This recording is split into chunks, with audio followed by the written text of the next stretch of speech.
at the end of the day, I think it's a reminder to question our intention and remember why it is that we're doing what we are doing. And it's such a great reminder, and it's so needed. And it is a practice just like anything else we do when we show up. Why are we showing up? What are we offering? Where is it coming from? Hi, I'm Rosie Acosta. I'm a meditation teacher, speaker, and author of You Are Radically Loved, a healing journey to self-love. Look, I grew up in East Los Angeles during the '92 LA riots, and it set me on a troubled path. I didn't grow up with mentors in my life, so I turned to reading as many books as I possibly could to learn about the purpose of life. In my journey, I found that having these conversations gave me life, and I decided I wanted to create a place where I could share these conversations with my community. So come have a sit with me as we learn about, well, everything. Hello, everybody. Welcome back to Wisdom Wednesday. I was watching your face to see how we wanted to say that one. I have all this baby hair growing in right now. Look at this. I love it. I love your baby hairs. I know. I gotta tame them down, but you know what? They're new and they're free, and we just gotta let them do whatever they need to do. Embrace the baby freezies. I know. I don't know if you've heard of this company called Vegamour. I have. But yeah, right? It? Yeah. Yes, I started doing it just a couple of weeks ago, and I don't know if it's psychological or the placebo effect, but I'm really feeling like my hair is growing a lot. Ooh, that's fun. I wonder if there's a way to measure progress. I mean, you can visually see it, I guess. I guess you can visually see it, but is there a way to measure? Yeah, I don't know. Could you, I guess, time lapse yourself? Yeah. Ooh, what a fun idea. Time lapse your head. I wonder if I can set up a GoPro on the ceiling and just like, so weird. I don't know. Maybe I guess with a picture. Yeah. Yeah. Just do it like, what is the name of the company again? Vegamour. Vegamour. Do they say like a certain time period for hair growth? Yeah, I think typically they say like 3 to 6 months for you to start to see something. Okay. So maybe like monthly. Oh, like do a monthly photo. Photo. Okay, I'm going to do that. You could stand with your back to Tori with your hair down. Yes. And he could take a picture of the back of your head. And just kind of see what happens. See how it goes. Okay. Have you been watching the videos I've been posting on the monarchs? They're almost they've almost all left the nest. Oh my gosh. Your babies. I know. You're how do you say this in Spanish? La madre de las monarcas. I would say las monarcas. I always get the los and the las mixed up. Yeah, Tori does too. It's so hard. The masculine and feminine, because some words don't match. Yes. What you would think would be masculine or feminine. Yes. You know? It's very strange and bizarre. I don't understand sometimes. Well, I'm glad I'm not alone. Yes. Okay. Here we are. I love that we just start off right away. I know that you have a topic that you want to discuss. Yes. And I'm really excited about it because I feel like it is absolutely important to talk about happiness frequently. 100%. Yeah. Especially when there's a lack of it. Yeah. Well, it's so easy. I mean, we've talked about this before, how the default of the mind is to kind of go to the negative or think of the worst case scenario. Right. Or what's better. This would be better. Grass is greener, et cetera, et cetera. Yeah. So give me an example of the grass is greener for you. Oh, like scrolling, the easiest one, Instagram posts, right? Yeah. Oh, that person has more likes than me. That person has more followers. That person's got beautiful, luscious hair or whatever it is. Speaking of hair. Yeah, we're talking about hair. And then you're immediately comparing yourself to somebody else, and you have no idea what their life is actually like because a picture is flat and you can't see the context behind the situation, and you don't know the ebbs and flows of a daily existence. And we're all human beings. We all have ups and downs, and we all react to things in certain ways. So you just never know. You never know what's going on in someone else's life, even if it looks happy on the outside. right? That's so So, deep. It is really, I'm like sitting here really thinking about it. And mhm, what's interesting, I find for myself, I can absolutely relate to exactly what you're saying. And for me, it is also scrolling and just seeing everything that I'm not doing. And I wrote about it in the book, right? mhm, Where comparison is the biggest joy kill. And it's a yeah, quick way for us to start to feel bad about ourselves. I yeah, also feel that it's important for us to have integrity in what we're posting or doing or talking about or creating. And mhm, how sometimes I go into the state where I feel the lack thereof in some people maybe that I follow, where it feels very, I don't know, disingenuous. And mm, I'm allergic to people or things that are disingenuous because that's just not the way that I grew up or the way that I am. And I just feel like it's perpetuating more of that. I just wish that people would be more transparent and mm, they would be a little bit more honest. And I know that you can't get a full insight into somebody's life on an Instagram reel or a short TikTok video or a post. It's curated. yeah, We get to curate exactly what we show you because we want to relay a certain message. I mean, I learned all of this when I was going to college for marketing, mhm, right? It was what exactly are you wanting your consumer to buy? What are you selling? And in a way, I understand that, especially as entrepreneurs, like you want to be able to make money, you want to be able to be successful and drive more business. Totally understandable. I get it. I love business. I love to be able to create content or to create programs for people to learn more, to get more connected to who and what they truly are, what their gifts are, and so on. But at the same time, I feel like there's just a saturation of people selling items or lives that aren't fully integrated. And I feel mhm, like it does the public a huge disservice mhm, because even though it's on us to be able to discern the difference between somebody's happy life or somebody's non-happy life, it's still false advertising. mm, And it still gets into our psyche, whether we know it's real or not. Like Photoshop, for example, or seeing pictures that are highly doctored. When yeah, you find out, oh, they totally doctored that picture, that person actually doesn't look this way, or they used a Facetune app or whatever it may be. I have no mhm, problem with people using filters. Do you, boo? Like all good. I've done it. I've definitely smoothed out my skin a couple of times, but for the most part, like it just to me, if you're selling a beauty product, for example, mhm, and you're photoshopping your skin, I can't really see what you're doing.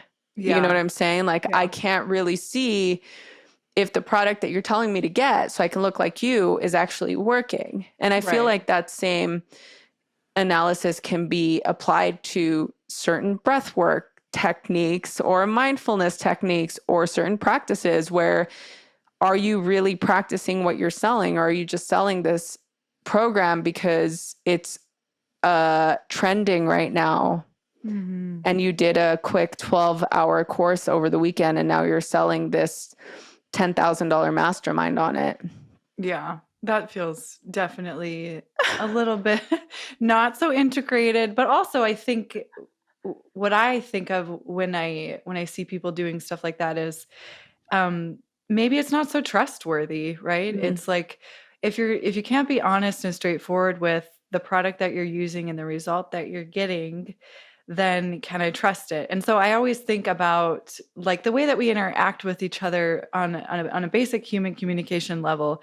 If we are forthright and direct in our conversation, I'm more likely to trust you, even if it feels like that might be a little harsh. It might maybe hurt my feelings because what you said wasn't kind of layered with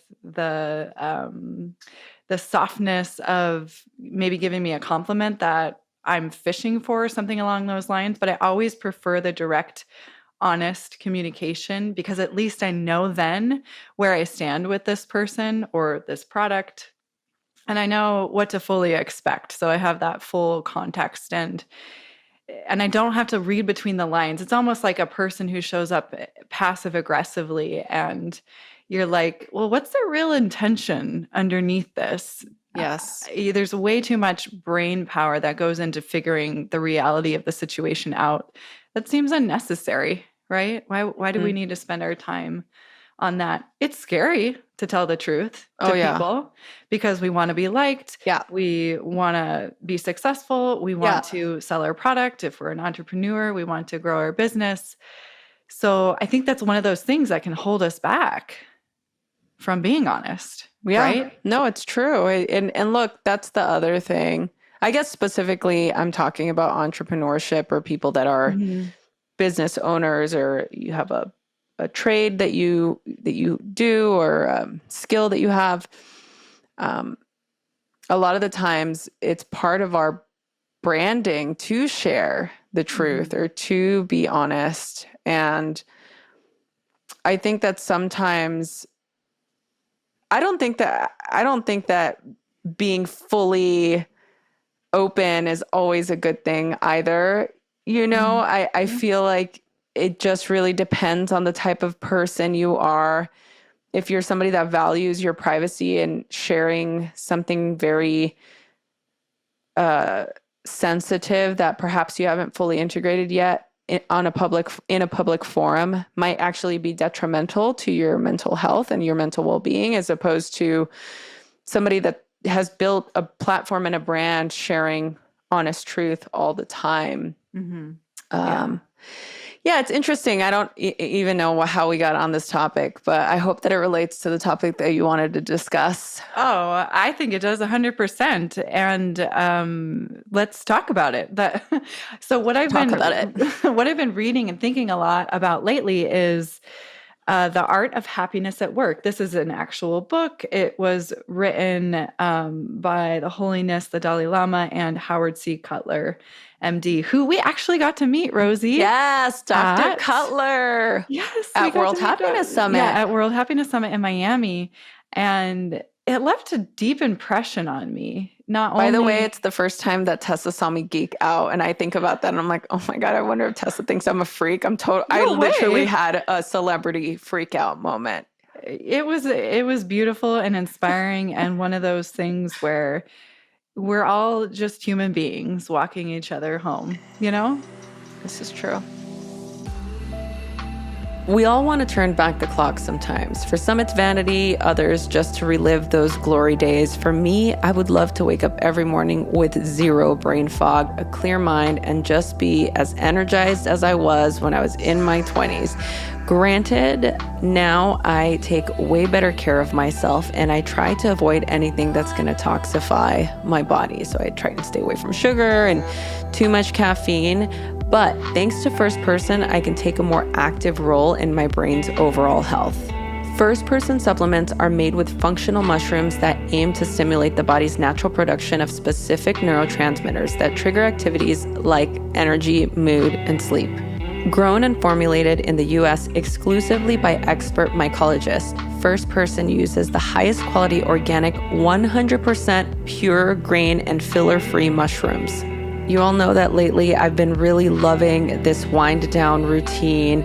I listen to my Calm app. I have this ritual. I take a bath, or if I take a shower, I just take that moment to start to wind down. And I've been using the Moonlight supplement to really help me get that restorative sleep that I need. So start improving your brain health and cognition with First Person. Get 15% off of your first order by going to getfirstperson.com and use the code LOVED. That's GETFIRSTPERSON.com and use the promo code LOVED for 15% off of your first order. Getfirstperson.com, use the code LOVED. These statements have not been evaluated by the Food and Drug Administration. These products are not intended to diagnose, treat, cure, or prevent any disease. I feel like I've been waiting my entire life to finally have a vitamin that's actual real food. Gem is the first real food, whole food multivitamin. Gem Daily Essentials come in bite-sized cubes that provide a comprehensive blend of over 15 superfoods, botanicals, probiotics, vitamins, minerals, and more concentrated in a tasty bite.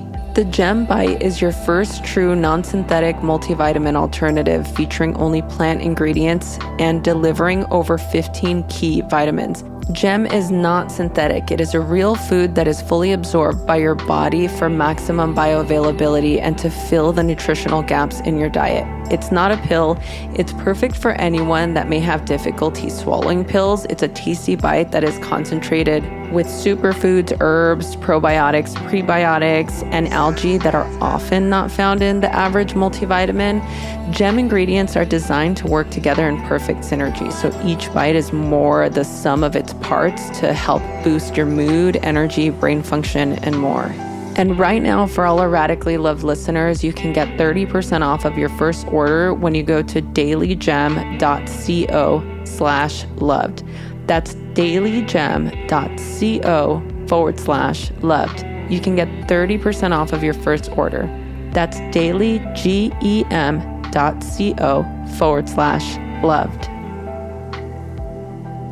Do you guys remember last year when I got really sick and all of my hair fell out because I was really stressed out?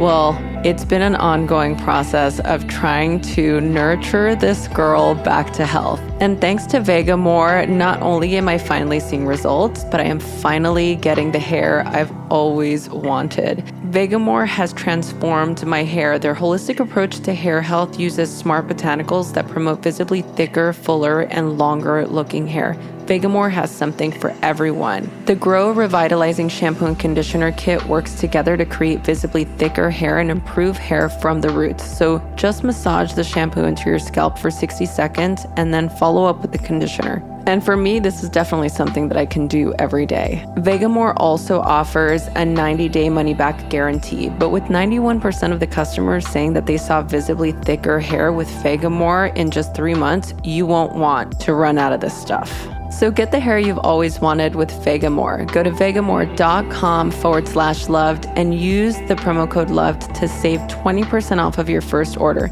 That's vegamour.com/loved and use the promo code LOVED to get 20% off. That's vegamour.com/loved.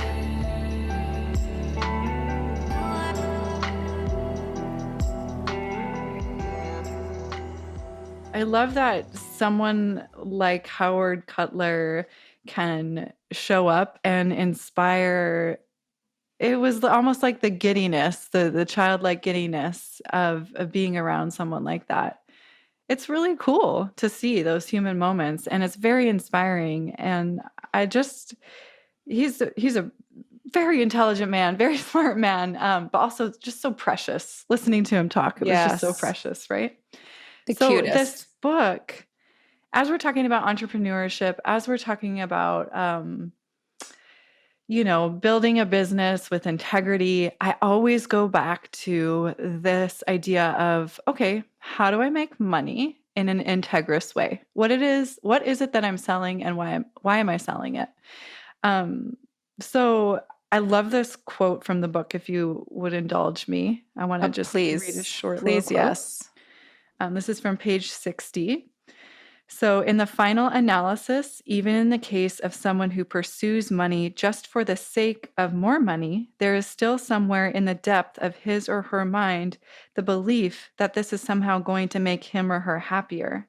The ultimate motivation still is to promote one's greater happiness.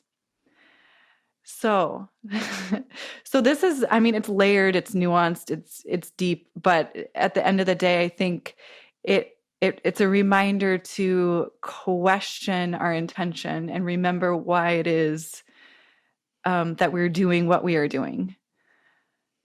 And it's such a great reminder, and it's so needed. And it is a practice just like anything else we do when we show up.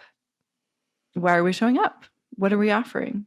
Where is it coming from, this desire? And remembering that like you're going to reach this level of success and have arrived at some particular goal. Are you really going to be happier then when you're making that X dollar amount of money, or if that's the goal, are you really going to be happier then?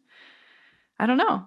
What do you think? What are your thoughts, Wow. Rosie? God, this is so, it's hard because whether it's at work or whether it's your personal life, it requires a deep level of self-appraisal and self-recognition, because ultimately it's what the Dalai Lama teaches and what he talks about is too much ego will cause you to suffer. Low self-esteem, which is on the opposite end of the spectrum, will create suffering. So you have to find that balance between that middle path, where you can honestly assess where you are and why you're doing what you're doing, and to be fluid like water. Because when you are behaving or you come from a state of rigidity of thinking, oh, I have to make X amount of dollars in order for me to find happiness, or when this thing happens, then I'll be happy when I have the right partner, when I have the right, career, or the X amount of followers, or whatever. Yeah. We start to externalize our happiness, our contentment, our ability to integrate those moments that are designed for us to build strength, like the suffering or the depressive states or not achieving some sort of accolade. Right after the book, it's still right after the book just came out a couple of months ago, right? It's been 2 months. And I have a little bit of postpartum, right? There is a little bit of that. So much is going on. There's so much interviews and answering questions and doing Instagram lives and creating content. And it's a lot. It's like too much. It's not the norm, right? So then not having these because I'm a high achiever, right? Like I love to have goals. I love to have high expectations. And it's almost like I understand there's a sadistic quality to that, because sometimes it's just not going to happen. There's just certain goals that are a little bit of a long shot, and we all know it, and it's totally fine, right? Like getting on the New York Times, like it is very difficult to make it on the New York Times. I understand. And some people have mentioned it's a very political game, and there's a system and there's all this stuff. I totally get it. And I by no means even felt like it would be a option. But it's still there, right? There's still this idea, this high standard of achievement that if you don't get to it, the reason why I say there's like this sadistic thing that happens where we can all relate to this in some way, shape, or form. We have this idealized version of what happiness is and what it's going to feel like. And so a practice actually that I learned from Rod a long time ago, many, many years ago, we would do this practice of bhavanizing or visualization, where it's like sankalpa, right? When you have this sankalpa is like a intention, the highest vow to yourself of achievement. And there's all of these different types of practices that you do. You write it down, you create time segments throughout your day, month, or year. You commit to a time frame and you really just commit to focusing on it. Think about it like the power of attraction, or the law of attraction, power of manifestation type of thing. But the beauty of that practice is there is a lot of visualizing of the feeling of what it's going to be like when it happens. And to me, I don't need to be on the New York Times to have the feeling of excitement and ecstatic energy, even just thinking about it. Like, ooh, that's fun. Or the excitement of me saying, finding that perfect partner, or publishing your first book with a big publisher, or getting your book proposal done, or launching that podcast and having it be on the top of the charts. You know, all of those feelings. Some people might say, okay, for example, if you have a desire to write a book, like I have a book here that I'm holding that I wrote, that I spent the time to create. And I will tell you, in my mind and in my energy, it was a lot more fun to visualize and to think about it than to actually do it. Right? Right? Yes. And I understand that now, and have integrated that into many different areas of my life. For example, planning a wedding, or planning any type of, we're working currently on a big project right now for Radically Loved, for the business, as an offering for the community that is going to require a lot of time and energy. And it's like the visions that I have of how this is going to impact people's lives is grand, whether I achieve it or not, I have no idea. I have no control. Right. And most of us don't. So I'm a big fan. I'm a dreamer. And so are you, Tessa. I know you are. We like to have 100%. These discussions and yes. And I think we need to value that energy more. And I'll go back and I quote my dear and beloved mentor, Stephen Kotler, who, by the way, has a new book out. And we're going to be interviewing him here on the podcast. But if you haven't picked up his new novel, definitely pick it up. So we'll have to add the link to the show notes. And the only reason why I'm taking a long time to say what I'm saying is because I want to make sure that I get the title correct. He is such an incredible writer. It's called The Devil's Dictionary. And I highly recommend. Tori and we just started it, and it's something that we're doing together, and I can't wait for everybody to check it out. But the thing that Stephen tells me all the time, and I feel like it's a recorder ongoing, is that high that you think you're going to get when you achieve the thing is not real. I mean, it doesn't happen that way. It's happening as you're thinking about it.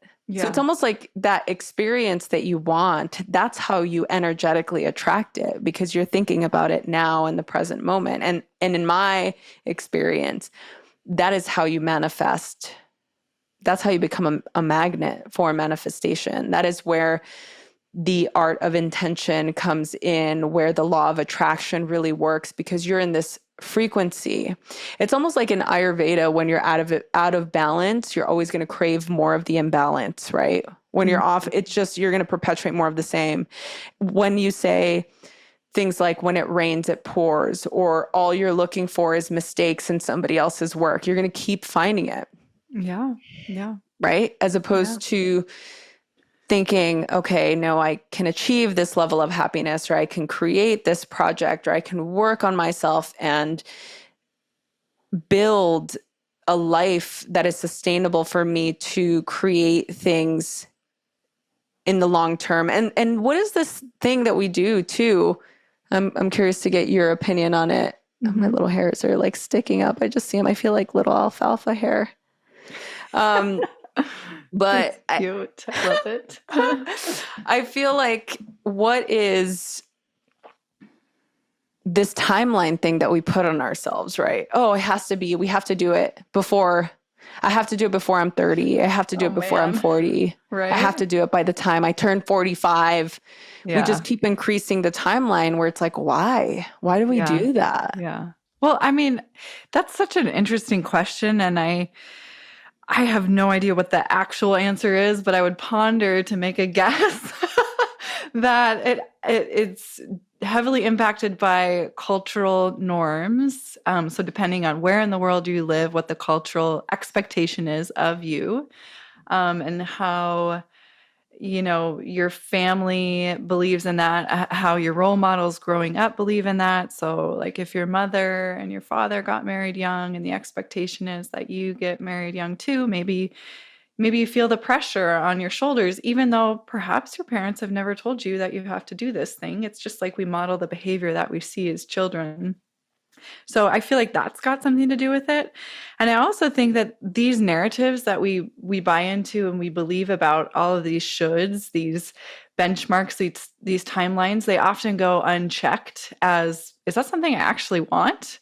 Is that something I actually have to do to have a successful life? And if we just kind of pause for a moment, oftentimes, and ask ourselves this question, then we realize we give ourselves space, number one, to take a breath, take a beat, and actually check in and acknowledge that I do have some choice in this matter. So one example that I love is of, I always have this construct in my mind of if I want to be a writer or an author, I had to have done that younger. I had to have studied that in college. I had to have gotten an MFA in creative writing to be any good at that, right? But there are all kinds of examples of writers out there who come into that profession much later in life, 45. I just learned about a woman writer who decided she wanted to write her life story in her 80s, and it just published in her 80s.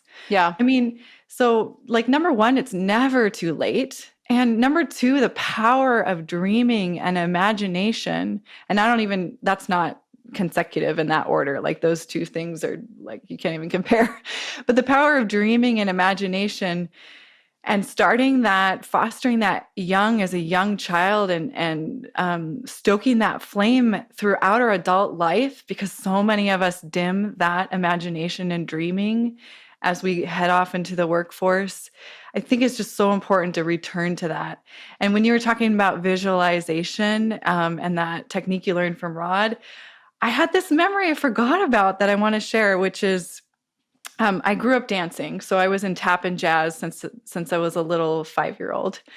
And our teacher, Mary Cutter, I can see her so clearly. She was the best. She would tell us before a recital, when we'd be so nervous, she would say, okay, when you go to sleep tonight, visualize yourself moving through the steps of your routine, your sequence. Just visualize it over and over again. If you can't sleep, visualize it over and over again. Eventually you'll fall asleep, and just trust that that is an integrated knowing that you have in your physical body, because you've been practicing this routine for months and you're ready. And your body knows it. So it's a matter of like the visualization of that, the knowledge that you've practiced it, so it's integrated into your body. And then when you go to show up and actually do the performance or do the work, everything kind of clicks. And I think that's where part of that flow state comes in. The ability to imagine, the ability to be steadfast in our practice and consistent in our practice. And then boom, we're able to perform. And I say boom, like it's simple. And I think sometimes, yes, it is simple, but that doesn't make it easy to do, right? Yes. That being said, I invite everybody who's listening to this right now to think about what those questions are for yourself, or what are those thoughts, what are those goals, what are those items that you can really visualize and think about to create that level of excitement and joy, and continue to practice self-compassion. It's important to also give ourselves the time and space. There is no timeline for happiness. You don't want to rush things to go through. I mean, what is there to rush to?